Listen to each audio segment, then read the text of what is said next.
Dr. Joseph Firestone, political science major. Go ahead, introduce yourself. Okay, hi everybody. I'm Joe Firestone, and you know me from the Center for the Public Purpose and also New Macro Media.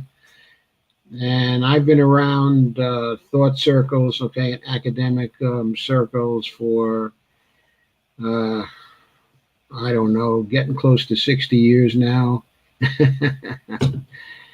Okay, and my emphasis on the public purpose is fairly recent, actually dating since 2010. Okay, and in addition, the emphasis I have, okay, on MMT, political economy, also dates from the late part of 2009 and the early part of 2010. So before that, I did work in the knowledge management area, and at one point I owned a microcomputer firm. I did a lot of work in the value theory area, and I did also some work for government agencies in Washington, for the Census Bureau, for the Farmers Home Administration. Wow, you have a really long resume. I do. I have a very, very long resume. And before that, I taught at SUNY Binghamton for a while and at SUNY Buffalo for a while. I went to graduate school at Michigan State University, and I went to undergraduate school at Cornell. Oh, wow. And That's I have awesome. a BA, I have an MA, and I have a PhD in political science. So technically, I'm not an economist.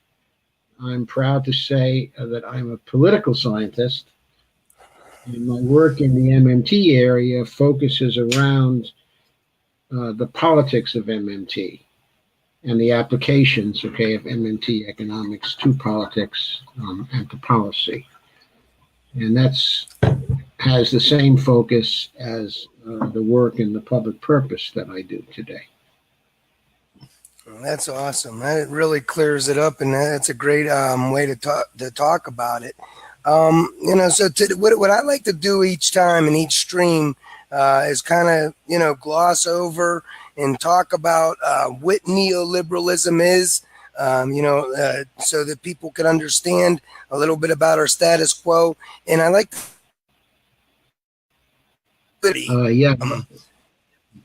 Sorry. Sometimes my connection will break up, but I want to gloss over what neoliberalism is in a way that anybody off the street could understand. And so I think that's where we'll start today. Do you have a good definition of neoliberalism that the average person would understand? Well, it's not so much a question of the language being too complicated for the average person, but the way I like to treat it is to talk about various characteristics, okay, of neoliberalism. I don't like to give a definition of it, which is a short definition, okay, and that's because of the way neoliberalism started. It started as a group of people redefining the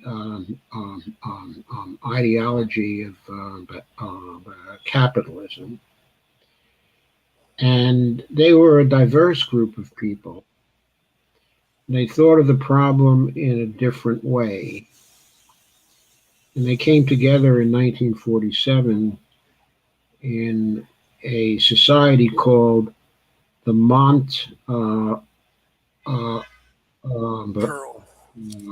Pellerin Society. And there were about 39 people who came together in the first meeting.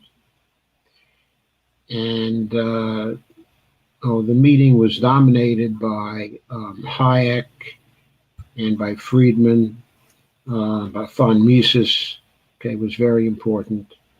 And Karl Popper was there, but he was not very active at that meeting and was not very active in the society. He mainly came as a favor to Hayek. And the reason for the favor was that Hayek supported him during the war years in getting key works that he was doing actually published. Those works are today outstanding philosophical works in the English language.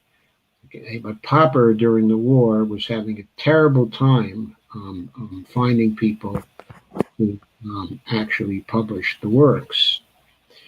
Okay, and as a result of the publication of the works, Popper was able to get out of where he was during the war, which was a New Zealand university that was far from the action, and he got to go back to London, where he became a professor and remained a professor there until he died at the ripe old age of 92 in 1994.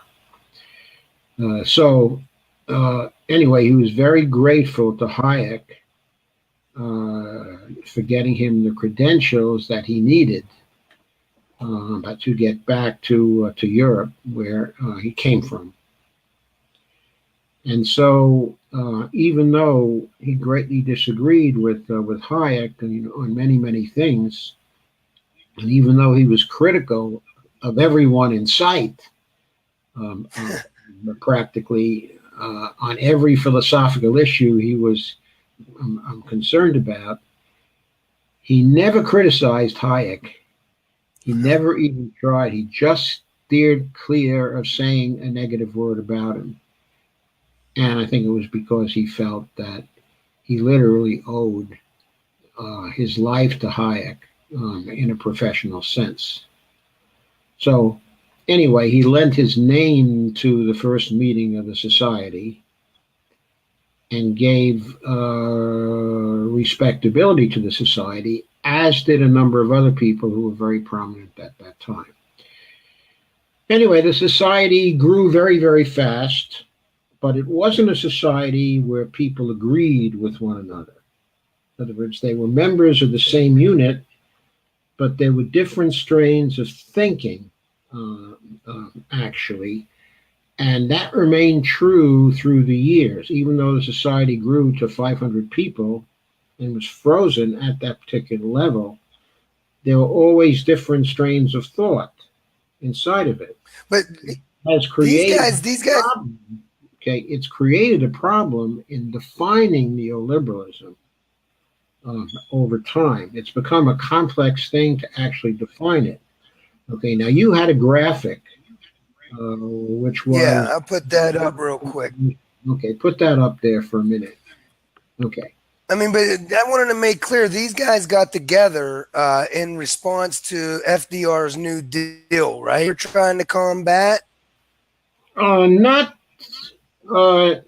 Okay, I don't think they got together in 1947 to oppose the New Deal specifically, but to generally oppose collectivism, socialism, the welfare state, the apparatus which characterized actually not only the New Deal, but the Labor Party in England, The public purpose. the socialists, okay, in France.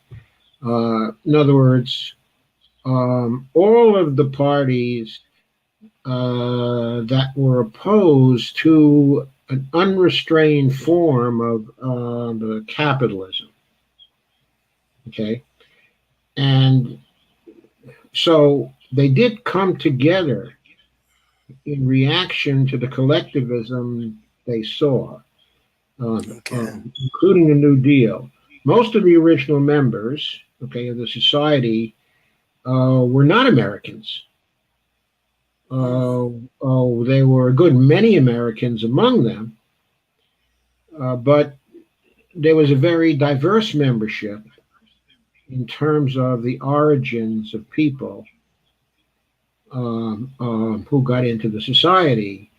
And so different forms of the neoliberal thinking, which came out of the society, was dispersed to many nations around the world.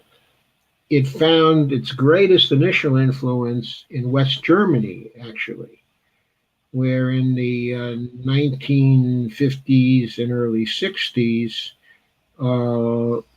the at first the prime minister, and then later, uh, I'm sorry, at first the finance minister, and then the prime minister, okay, of West Germany, Ludwig Erhard, was a proponent of a type of thinking known as ordo-liberalism.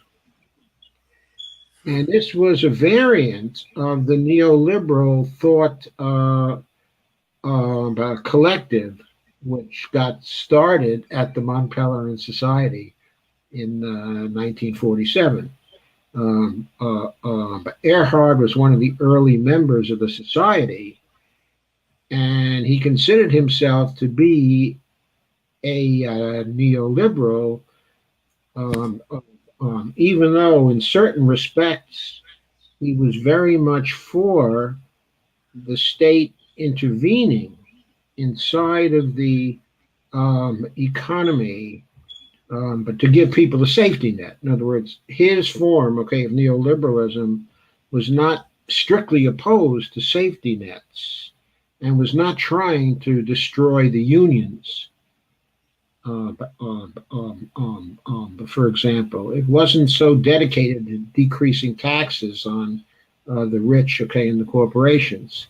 So it was different from the definition up here, which says that neoliberalism is a form of capitalism in which the state deregulates the economy, destroys unions, decreases taxes on the rich and the corporations, and defunds public goods while repressing and policing the poor, particularly people, okay, of color.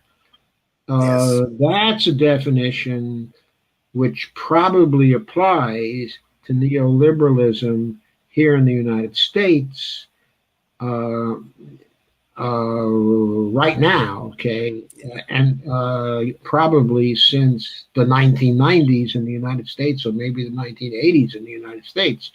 But it's not a definition, okay, of neoliberalism that applied very well to West Germany in the 1950s, even though that was the first country that was substantially influenced by neoliberalism. So the point is, it's not correct to see neoliberalism as a monolithic thing or to look at it in terms of simple definitions like this particular definition, even though this definition has its uses when it Mhm. comes to thinking of, of neoliberalism in the context of the United States today. Well, this is why we have you on, because I'm the king of the short sayings. I try to sum it up real easy, and it's good to have someone on to actually have the depth of knowledge to explain this stuff in minute detail, so people understand, a little bit deeper. Now, I always thought that capitalism, all capitalists, primarily thought that the government's job was to make them profit first and foremost. I always thought that was kind of, and neoliberalism was privatizing the public space in a general sense, but from what you're telling me, it's more of a broad concept. Okay, what I'm telling you is that it's a complex concept that at different times in the development of that concept, okay, and in history, meant things that were different to some degree. Okay, now these things have in common that they are capitalism, certainly, a type of capitalism. They emphasize the primacy of the free market. In other words, they Mhm. like to talk of the about free market, but just exactly what they believe and what they hold can differ very greatly from state to state and from time to time. Okay, so this is a definition which is pretty good for the United States at this point in time, and probably for the last 20 years or so at least. It probably defines what neoliberals in the United States have been thinking and what they've been trying to do. Dr. Joe, let me back up for a second because you touch on a great point. I would love to hear your opinion of this. When you say, the neoliberals and the capitalist way is to, think that the free market is supreme, how did they square that with the reality that really nobody in America could even own land? I mean, we all rent, we all pay tax, and only government can tax and make dollars. So only government creates unemployment, and only federal spending satisfies that with paid employment. How on earth could anyone square that and say that the free market actually decides everything when in a way there really is no free market and besides the black market? Well, what they're trying to say, I think, is uh, I don't think they're making factual statements here. Okay, I think what they're saying is that they want to have a system in which the free market has the primacy over everything. Uh, okay, now that's, I think, probably an extreme form of of neoliberalism, but that's the form of neoliberalism which is dominant inside of the United States right now, and which seems to be represented by the billionaires. Now, some of the billionaires, okay, also say they are people who are libertarians, and they use that term. But if you read the literature of neoliberalism, uh, not all neoliberalism, in other words, not all the neoliberals say that they are libertarians. In fact, they don't like the term libertarian because they think the government should be intervening on their behalf in all kinds of situations. For So, profit imperialism. yeah, so they don't like the idea of a non interventionist government, which is a prime conception that is at least embraced in theory by the libertarians. I see. And to So they're some at degree, odds. yeah, so they're at odds in very important ways. And just because someone's a libertarian, it doesn't mean that, but they're going to be a neoliberal. Okay. They strongly disagree with the neoliberals in certain areas. So these matters are complex. And it's very often hard to say that all the evils we see, okay, in our society are due to neoliberalism. It's more true to say that there are many people who think in terms of specifics concerning the policies of the government and the way those policies should be financed. That, in other words, they should be financed only by borrowing and by taxing, and the government should not get involved in actually about creating money. Okay, and many of them try to pretend, okay, the government is not involved in creating money, that the only parties involved in creating money are the banks. Okay, Yeah. and so you get that whole strain of thinking, oh, the banks are, creating all the money.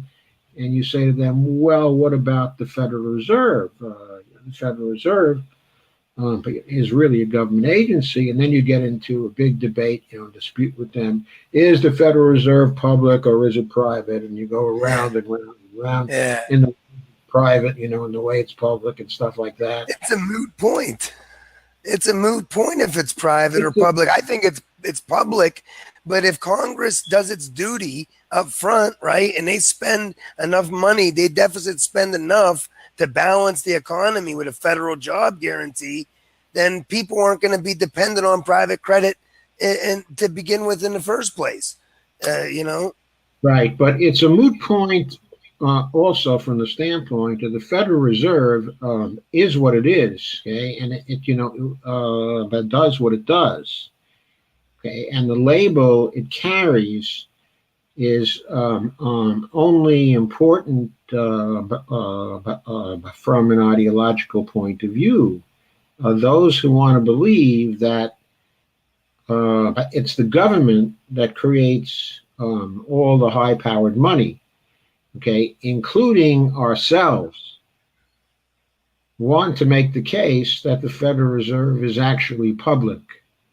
yes, And those who don't want to believe, okay, that the government is creating very much of the money, will argue till they're blue in the face that the Federal Reserve is all privately owned and completely private and has nothing to do with the government. yeah. Even though the government created it. Even though the government created it and the Federal Reserve itself says that Yeah. it's the central bank of the United States and that is part of the government. It has a They- mandate. It has a mandate to the public purpose, specifically full employment and price stability. How many private institutions are public this? Sure. So, what would be a good example? I like to, when I'm talking about the neoliberalism we see in our status quo today, a lot of times I like to bring up our targeting of unemployment, and how, our government keeps a buffer stock of unemployed people available so that, they can undercut labor wages and working conditions, by giving the collective bargaining, by taking away collective bargaining power from labor. So but when you do it, how do you try to bring attention to the class warfare aspects of neoliberalism that are going on today? Okay, what I do is I sometimes connect it to neoliberalism. Okay, but sometimes I don't connect it to. Okay, and the reason why I don't connect it there, okay, is because the class war aspect of it just exists. It has always existed. It was always there. During the 19th century, the whole 19th century was class war in our country.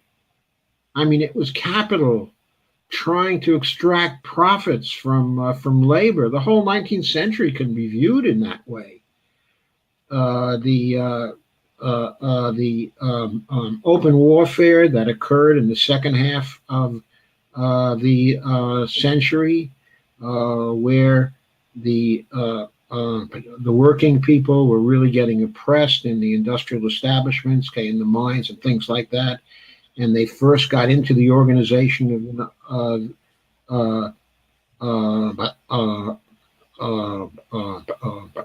labor into unions. That was marked by serious violence, okay, and by killings, and by violent suppression, both by the companies and by the governments acting on Groups like behalf of the companies. Groups like the Pinkertons Yeah, and groups like whatnot. Pinkertons, but also when things got too heavy for the Pinkertons to handle, the governors would call the National Guard out, and the National Guard would side with the Pinkertons. Wow, that's Okay, great. and this was going on all through the 19th century. Okay, and also into the early 20th century. And the reason why we don't see it is because our historical perspective is actually very limited. So labor began to make some gains with the populist movement in this country, okay, and the progressive movement as well, okay, in this country. And okay, it began to get some standing in terms of the support of of legislation at the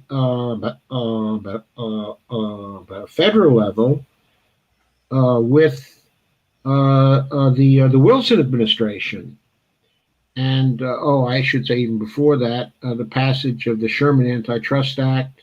Okay, but then in the Wilson administration, the Clayton Act actually recognized the rights of unions and try to adopt a neutral stance with respect to labor and but capital, but not very effectively either. It was left actually for the New Deal, okay, and the Roosevelt administration to give labor a real place as it was incorporated into the political system in a legitimate way by the New Deal. And of course, in the 1930s and 1940s, okay, it became extremely uh, uh, important. In other words, instead of actually winning the class war, you had a situation where working people were beginning to win the class war. It's a great point. Okay, and That, also where the middle class was actually burgeoning. And so the growth of the middle class then tended to dampen down the class war because after World War II, the middle class became so important. Okay, it became the dominant class. That's what made it look like the class war, okay, was ending. Okay, that's and why Americans ain't class conscious. that's why the class consciousness actually left America. Now, there are a number of reasons why class consciousness was never very strong here, having to do with the frontier, okay, and dispersions, okay, of local communities, and the importance of the farmers in the rural areas. So industrial class warfare got started only very late here in America. Okay, but certainly in the 20th century, and especially in the 1930s and 1940s, class consciousness was really beginning to develop inside of the labor movement and was becoming a very strong factor. And class war then, okay, was real, and it was being won by the workers. Okay, but then the middle class grew and dampened down the class war.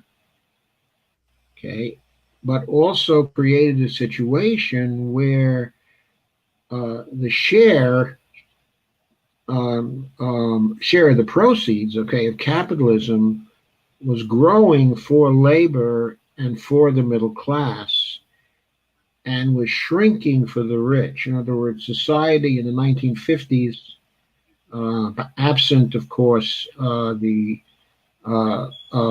communities of blacks, which remained Yes. oppressed, but outside, okay, their communities, things were getting more egalitarian in the United States in the 1940s, okay, and the 50s. And that was happening real fast. And that was the trend which the neoliberals were trying to turn back. They wanted to make capital stronger again. And while the neoliberal politicians tried to persuade everybody that class warfare was bad, what they really meant was that when the working class engaged in class warfare, that was bad, but class warfare was okay for them. And from the Yes. 1970s, they ramped up the class war again with the Powell memo and the implications of that. That memo was written by Lewis Powell, who was a corporate lawyer, who later became a justice of the Supreme Court.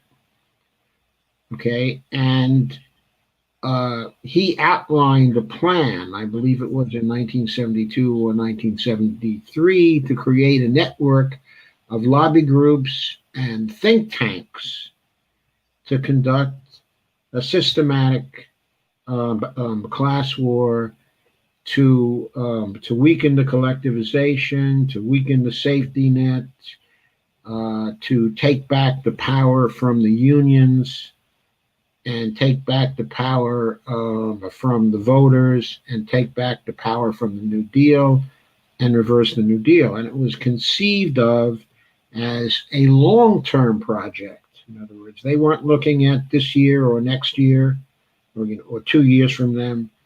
They were conceiving of it in very broad historical terms as a neoliberal project.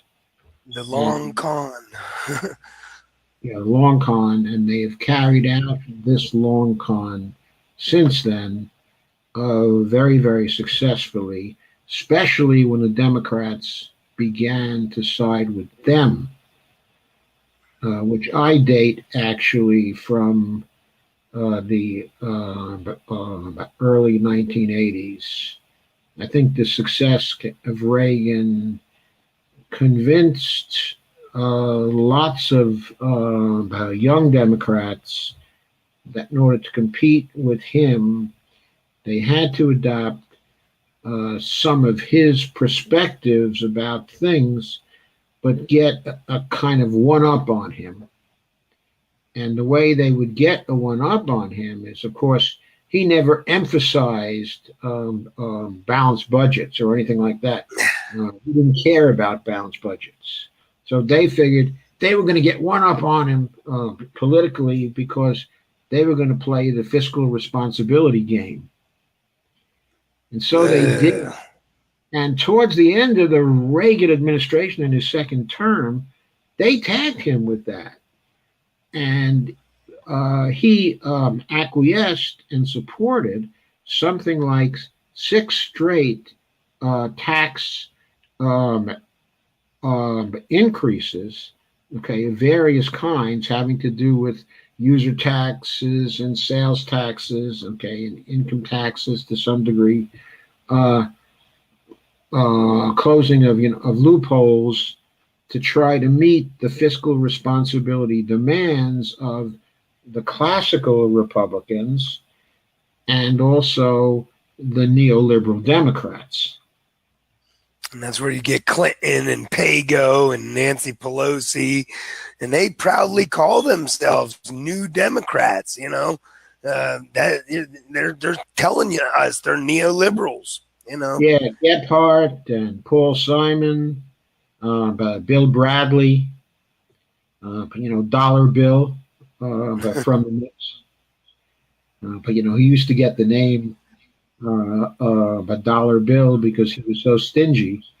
Well, when he went to the government, Of course, it was natural for him to be a fiscal responsibility type, but he always emphasized this whole time. What a jerk. Well, Well, while we're talking about this, can we clear this up? Can you give us a broad definition for the federal government's job in our society according to the Constitution, according to our social contract? yeah, well, according to the Constitution, we have the preamble. We, the people of the United States, in order to form a more perfect union, establish justice, ensure domestic tranquility, provide for the common defense, promote the general welfare, and secure the blessings of liberty to ourselves and our posterity, do ordain and establish this Constitution for the United States of America. And so there it is, okay, in the preamble, uh, we the people, in order to form a more perfect union, blah, blah, blah, promote the general welfare. So the general welfare is Domestic. there in the preamble. But even more important, it's there in Article 1 of the Constitution, the article that outlines the power of the Congress. And it says the Congress shall have power to lay and collect taxes, duties, uh, imposts, and excises, to pay the debts and provide for the common defense and general welfare of the United States. But all duties, imposts, and excises shall be uniform throughout the United States. And so the Congress is actually outlined by the Constitution to have these powers, including the other powers of Article 1, Section 8, which includes the power to coin money, regulate the value of and of other foreign coin, and fix the standard, okay, of weights and measures. Okay, the Congress shall have the power to do these things in order to provide for the common defense and the general welfare of the United States. So it's correct to say that part of the job of government is provide for the general welfare of the United States. Now, what does that actually mean? Exactly. The way we interpret it, we like to interpret that in a little more active way. In other words, in a way that has the connotation of intention, that is disposition to act in a particular way. So we interpret the general welfare as meaning the pursuit of the public purpose, which in turn means closing various gaps that exist between what is and what ought to be from our perspective. So that's what the public purpose is in general. And the public purpose can be characterized by identifying really many dimensions. And at the Center for Public Purpose, we're writing a white paper now that outlines and briefly characterizes 51 of the dimensions of the public purpose, all of which involves more specific kinds of gaps between what is, okay, and what ought to be. And so it outlines the areas where we need policies. And if we got good policies in all of these areas, we would start closing the gaps between what is and what ought to be, which in turn defines the public purpose. So that's the way we look at it. And even a more a more, I don't know what's going on with my volume, but even in a more general sense, when I'm talking about this, when it says, Article 1, Section 8, Congress is mandated to, mint or coin money and mint and tax for the general welfare, that to me means government needs real resources at a basic level. Things like a military for the common defense. And to me, that would mean like things like top notch education and healthcare for all. Yes, Because yes, without that, you can't get civil society. You can't have civil society with sick populations that are uneducated. They can't produce our needs. So it's a basic concept for me. But yeah, I love what you're doing at the Center for Public Purpose, and I urge everyone to follow Dr. Joe and follow the Center for Public Purpose and watch his shows, watch his streams. This is very important stuff. He has very detailed information, as you have gathered already. the 51 dimensions of the public purpose also include the economic Bill of Rights that was set forward, okay, by FDR in 1944. We very much are looking back to the freedoms and to the rights defined by the New Deal. Love it. And we're very much in favor of, as you are, I know, we're very much in favor of a Green New Deal Yes, also. So that has a absolutely. big place in terms of the dimensions, okay, of public purpose. And it's going to have a big place in the policy agenda that we'll be putting forward over the next 3 months or so. That is great to hear, Dr. Joe. That is really great. Now, I'd like to get this part out of the way, talking about what neoliberalism is and then describing government's job, so that people have a basic foundation so that we're all on the same page. Because, now Let then we me can say move on. something about Go ahead. wage suppression, okay, and unemployment. I Okay. mentioned the Powell memo, okay. Okay, so with respect to the success, okay, the success of the program outlined by the memo, okay, the Powell memo, real wages in the U.S., real U.S. wages are now, in this year, 2018, essentially back at 1974 levels. This was just reported by the Pew institution. Okay, they just put out a report in recent weeks, which basically declared as its headline that real wages are essentially back, okay, at 1974 levels. So Powell wrote his memo in 1973.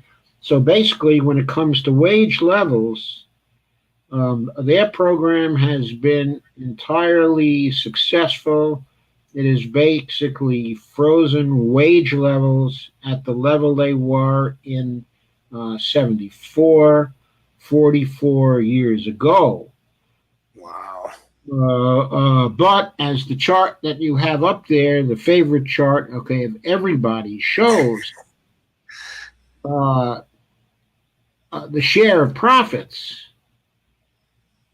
for the 1% was not frozen at the same level that it was in 1974.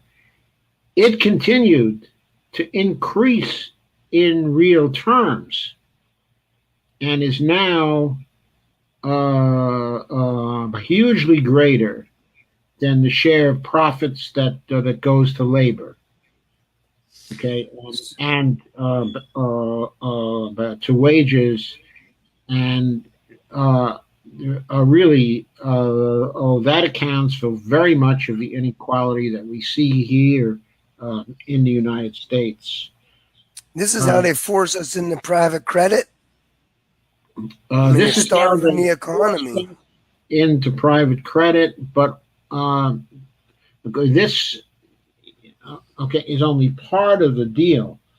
They also force us into private credit because, as part of this, they've managed to get the federal government to redefine what unemployment means. So now we have different statistics, okay, of unemployment than we had back in the 30s.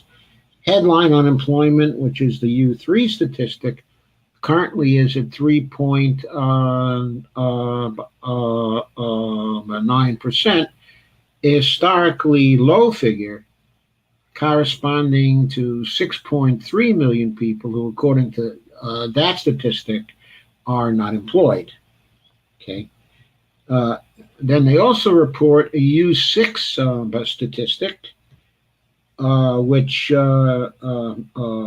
includes those people, okay, the U3 people, and also other people who have ceased to look for a full time job simply because they're not able to find one. And that percentage is almost twice as great. It's up at 7.5%.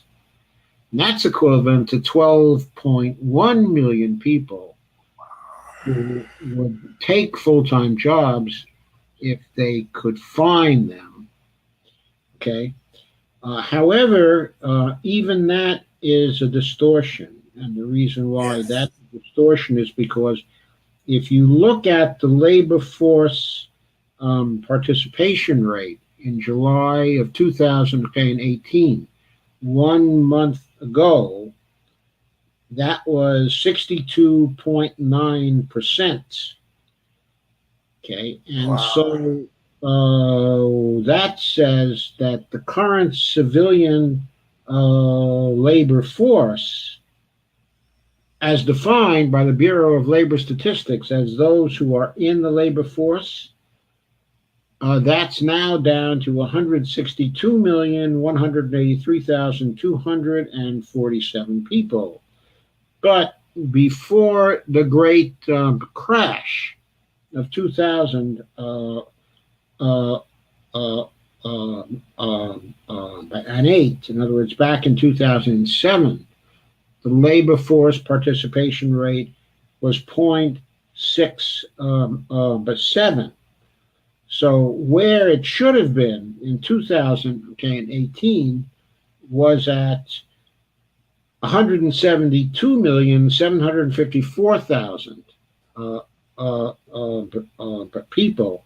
So the undercount estimate, okay, if you assume that if we had a good economy, we have the same participation rate that we had in 2007. Okay, the undercount then comes to 10,570,000 people. So if you take the 12.1 million and you add another 10,500,000 people, then the level of disemployment is up to approximately 23 million people who that's really the sector that's going to inhabit the job guarantee program. It's not going to be Yes. 12 million people. It's not going to be 15 million people or 16 million people. That program is going to provide jobs originally for 23 million people. I, am glad you said that because Ain't that's what gonna I like always quote you. okay, the neoliberal people ain't gonna like that. Yeah, and I saw an article where people were saying exactly that. Well, if we had a guaranteed living wage job program, it's going to draw people out of shitty jobs at Walmart and McDonald's. Yeah, that's the point. That's a good thing. You say it like it's a bad thing. I always tell It's a people, good thing, but of course we know the $15 an hour is not enough. Okay, in other words, Yes, yes, it's way that's a low. caution for the job guarantee program, which we can get into when it comes time to talk about the job guarantee program. Yes. Um, that's well, right now I wanted to start to go to a couple different topics that they're discussing in the mainstream, and I like to, talk about what they're missing. And the first thing that comes to mind is the Trump trade war and our trade deficit. And I see the elephant in the room. The big thing that they don't talk about is the fact that our trade deficit could be a great thing. But go ahead and tell us a little bit about this trade war. Trump single-handedly thinks we should be in, and thinks that we're being taken advantage of by the rest of the world. Because we get cheap imports, and somehow that's bad. But can you tell us some of your opinions about this and your thoughts? Sure. Okay. So it's been a traditional belief. Okay, and this applies both to conservatives and to progressives. Okay, it's been very traditional to believe that a trade deficit is a bad thing, uh, and that it's a bad thing because it connotes, okay, an unequal balance of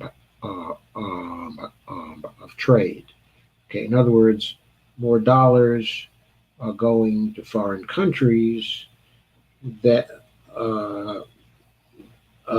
than are being sent here by foreign nations.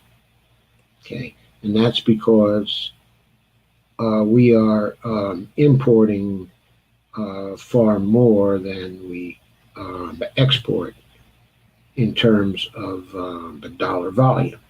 Okay. Okay. So we look at ourselves simplistically and we say, we're losing dollars out of the economy. In other words, we're losing demand out of um, the economy here. And as a result, uh, we're losing domestic sales, and that's causing higher levels of unemployment here, okay, in this country, and is victimizing factory workers and all kinds, okay, of other workers. So many factories have closed in the United States, hundreds of thousands, okay, factories, closed in the United States. Offshore And, jobs, yeah. offshore jobs, okay, and all that, and it's had all kinds of dislocations, okay, within our society. So the problem is usually cast as one of seeking a balanced trade policy, that we should have a balanced trade policy. For example, by Warren Buffett wants to have a balanced trade policy, and he's proposed uh, some legislation that would lead to that kind of a policy.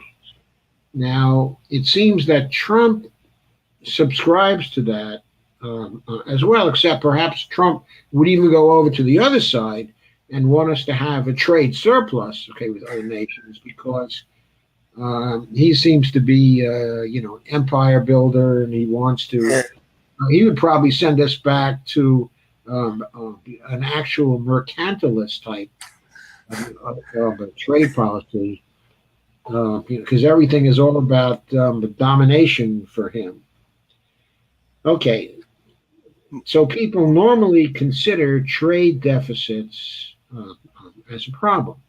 When they define it as a problem, they're also ignoring a simple fact, okay, economics. And that simple fact is that when we get imports, okay, from other countries, we're getting things that we want here and services that we want here that are of value to us. And we want to make those trades. So we're getting actual real benefits. And what is this in return for? It's in return for our money that can be made in unlimited supply by our government. Okay, so in essence, it's almost like we're getting something for nothing. We're getting real benefits. Okay, but when we export to other countries, those real benefits are offset by real costs because we're Uh, sending them real benefits. Okay, so that's another way to look at it. Okay, now and uh, go ahead. these two different ways of of looking at things are not reconciled in our minds. All economists know that imports are real benefits, okay, and exports are real costs. They all know that, and yet still most of them want to have a kind of balanced trade and would like to get rid of the trade deficits. Okay, okay, and so they never really resolved the conflict between two things. Uh, okay, so that seems to be the motivation behind the trade policies of Trump. Now, as he's pursuing those particular policies, he appointed a negotiator who seems to care about two things. One thing is the sovereignty of the United States. And the other thing, and I don't know whether this comes due to instruction by Trump or whether he's simply that kind of guy, but he's someone who does seem to be bothered by the fact that so many factories have closed and so many workers have been displaced. Okay, so he seems to want to change those things, and in renegotiating of the NAFTA agreement and in his approach to any possible replacement for the TPP or the TPIP, okay, or those other master kinds of of trade agreements, uh, he seems to be looking at this from the standpoint of actually renegotiating those agreements so that the investor state dispute settlement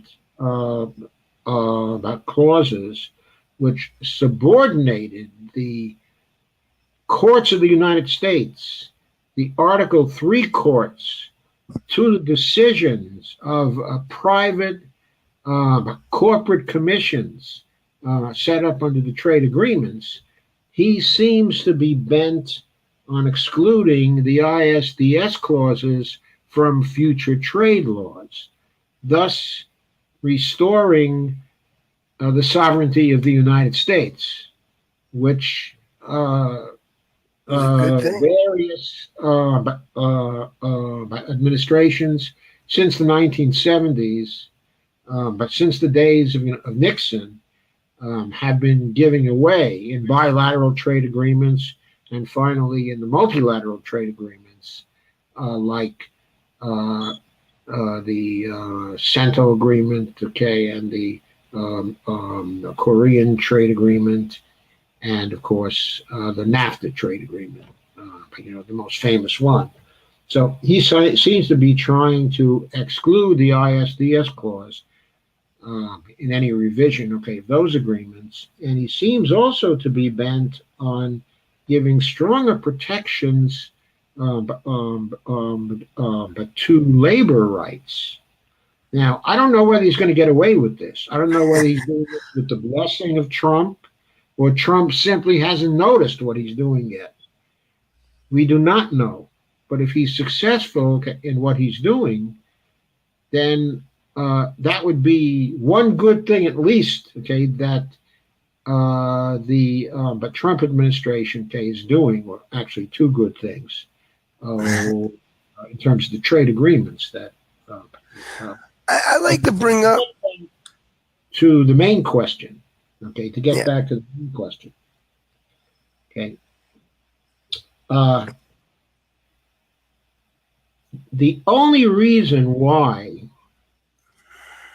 there's a problem with, or the only two reasons why, I should say, there's a problem with having trade deficits year after year after year, which give us more real benefits than the real costs, okay, which we incur, but through exports. Okay. Okay. The only two issues that are really important, okay, that arise with that. Okay. The first issue is employment. But what we have to realize is that it's not only the trade agreements that are creating, okay, the unemployment. It's also the failure of the federal government to act, to guarantee jobs, to create alternative jobs, to keep the economy going as a really dynamic economy, to reinvent industries and areas, okay, of endeavor to create entirely new ones. All these things are possible. In other words, in one sense, okay, if other countries want to take over toy manufacturing and various other things that are basically less essential for us to have a capability in, then that doesn't really harm the United States. Uh, okay, and the unemployment that's created due to that doesn't harm the United States if we take the remedial measures in policy that we can take to supply people with new jobs that are much needed. In other words, Yes. new jobs for the public purpose.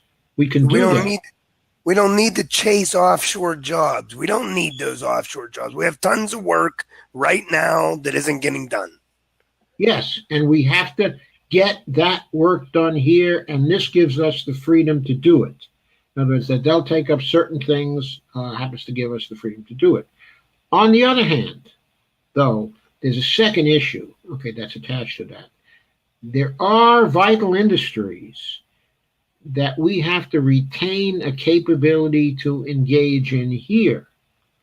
Okay, to some extent, okay, some of the defense industries would qualify in this area. Now we've spent far too much, of course, on wars, okay, and on what's called the defense establishment. Probably, okay, it more accurately should be called, okay, the offense establishment, Yes. as Yes. opposed to defensive, or the offensive establishment, as opposed to the defense The empire. establishment. Okay, but we do require a capability to defend ourselves going forward, and we will have to have access to the means to manufacture what we need, okay, to be able to do that, to defend ourselves. So I don't believe that we ought to be turning over all of those industries uh, uh, simply because there's other nations who want to take over that work from us. In other So like words, steel production. yeah, steel production, okay, or or making tanks, Yeah. okay. I believe that some of our tanks, okay, are now made over in the UK, okay. Well, of course, but the UK is very, very friendly to us, and probably won't be giving us a problem with the supply of our tanks. Okay, but at the same time, we can't be guaranteed of that. So there are probably certain things that have to continue to be made here in the United States. That's Okay, a good point. okay, but completely apart, okay, from tanks, probably the most important things that we have to have a capability to make here in the United States uh, um, um, um, involve the technology we need to shift from fossil fuels, but to renewable energies and the technological capabilities we also need, okay, in order to create, okay, a green a New Deal. Okay, it seems to me we have to do what we can, to develop and maintain those kinds of technologies here and not be dependent on foreign nations for them. Okay, and I think a third area, which is like this, is we need to enhance our democracies. Okay, uh, so the system we have now does not make good use of the information technology capabilities that we have here today, to create what I call a meta layer, which would basically govern the political system in such a way that there'd be no possibility that the classical media, the mainstream media, would be able to combine with the political parties and the billionaires and the very rich to control the flow, okay, of information to us. We need to have a different kind of technology layer that will supersede them and that will safeguard the participation of all citizens within the debates that come to our democracy. Okay, That now makes sense. technology that does this is on the drawing board, but right now we have to develop that technology here, okay, and to not allow it to go to foreign nations where we might be denied that particular technology and where our population would continue to be subject to the oligarchy that we are subject to at this point. So those are three areas, okay, that I would say in which we have to encourage technology that's essential That is and great. simply rely on imports, okay, from other nations. That's great commentary, Joe. I do want to back up one step, and when you talked about the areas we need to retain domestic capacity, you were talking about green and sustainable energy, and I get a lot of people who talk about the international reserve currency, our status with the international reserve currency, and this and that, and what would happen if BRICS or China or people stop wanting dollars. And it occurred to me, and I want to see it what you think about this. I don't think this is going to happen anytime soon. More countries want more dollars every year. They want to do more trade with us, not less. But if it did, if every country just decided they didn't want dollars anymore, I really think this could save the world, because then we would be forced to invest in our own domestic productive capacity in the different areas, in green, sustainable energy, and different things. And wanted to hear what you had to say about that quickly. Okay, so I think that's right. If that were to happen, it might actually be a good thing for us. But I don't think it can happen fast. And the reason why it cannot happen fast is because some of the other major nations, particularly China, okay, and also Japan, and to some extent the Middle Eastern countries too, have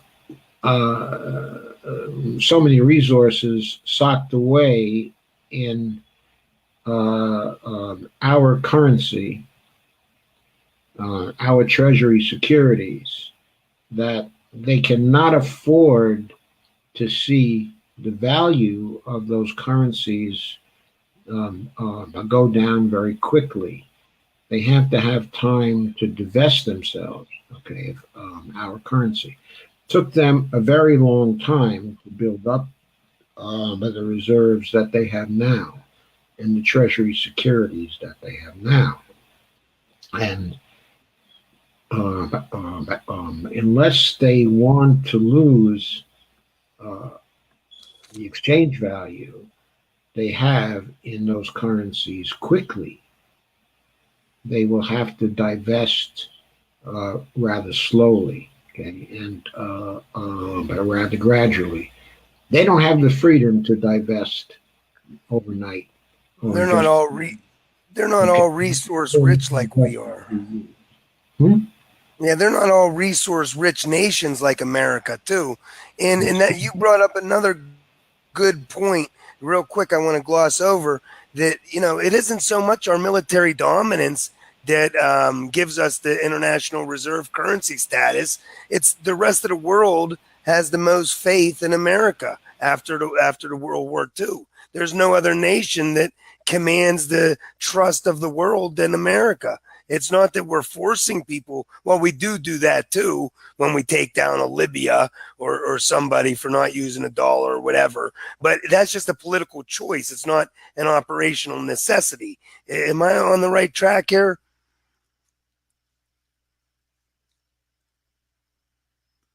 Did I lose Joe?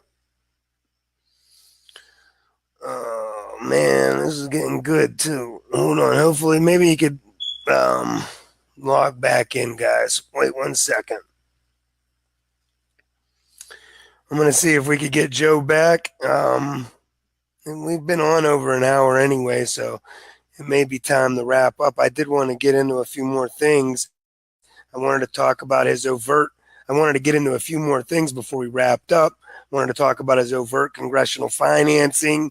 I wanted to talk about Article 3, Section 2, the exceptions clause in relation to Citizens United and different, decisions like that. And I had some other things. I wanted to talk about brand new Congress and massive scale civil disobedience and collective bargaining power, the federal job guarantee. So it's hard, Dr. Joe, he has so much knowledge on these different things. It's, sometimes it's hard to get to all the different topics. So, but we'll have him on again, that's for sure. So anyway, it looks like he's not going to be able to come back on. So thank you all for joining us. I'll try to get to some of these questions right now real quick before I wrap up, because I did see a couple things that I wanted to talk about. They said, who are we defending? Somebody said, who are we defending ourselves from? I don't see the comment now, but if we didn't have a military to defend us, this is why it's in our social contract. And granted, our military is more involved in for-profit imperialism, but if we didn't have a military capability, another capitalist nation or another exploitive nation would take us over and we would be subjugated to their rule. So, either way you look at it, we need a military. We need a strong military. We don't need for-profit imperialism. We don't need to be fighting to create a worldwide empire, but we do need a competent military. So, we'll get together again. Joe is one of my mentors. When I first went to Real Progressives, I learned a lot from him and talked a lot to him. And so, I got a connection with him. I'll bring him back on frequently, and maybe I'll go on his program too. So check him out, Dr. Joe Firestone, the Center for Public Purpose. And, check out my group and my page, Nonpartisans for Progress, and follow us, join us, help us make it a revolutionary voice for change. Make sure you look up the great thinkers like Joe Firestone, like Dr. Stephanie Kelton, like Ellis Winningham. Follow Real Progressives, Modern Money Network, Deficit Owls. There's a bunch of people out here speaking truth. Apply logic. Think for yourself. All right, guys. Thanks a lot.